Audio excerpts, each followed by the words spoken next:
Sa isang bowl, merong fresh parsley, salt and pepper. Cream cheese na mumurahin na nakita ko lang online. Syempre para masarap gamit kayo ng Philadelphia, diba? Yung social.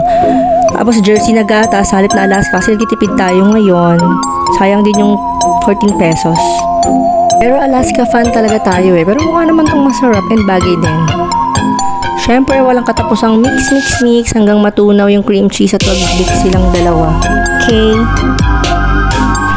O diba, effort sa paghalo. Di gaya ng jowa mo, walang effort sa'yo. Sabi ko spinach.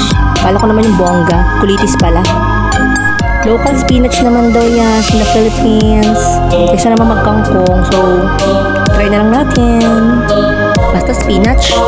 So, 1 minute lang yan sa kumukulong tubig. Butter sa kawali. Gisa version ito. Bawang and sibuyas. Huwag niyong sunugin ha. Hindi tayo magigisa ng manok dito. Tinadtad na spinach na may galit sa mundo.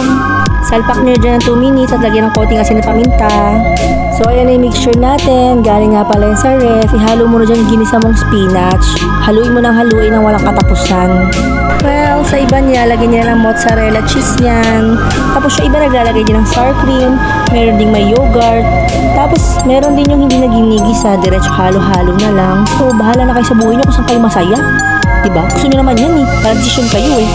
So, desisyon ko walang mozzarella kasi mahal. So, bahala na kayo. Pag gusto nyo sa pizza, bili kayo mozzarella. Dagdagan nyo ha. Gusto nyo yan eh. So, okay na to. Masarap na siya. Syempre, masarap talaga yan. O yan, ilalagay ko na sa jar. Kasi nga, palaman lang yan. Palaman para sa walang katapusang pandesal. Just make. So, ayun. Hindi naman ako galit. Nagpapaliwanag lang, di ba? Kasi gusto nyo malaman kung paano gawin, di ba? Kaya ang gagawin nyo, panoorin nyo sa YouTube, i-like nyo, i-share nyo, at syempre, mag-subscribe kayo.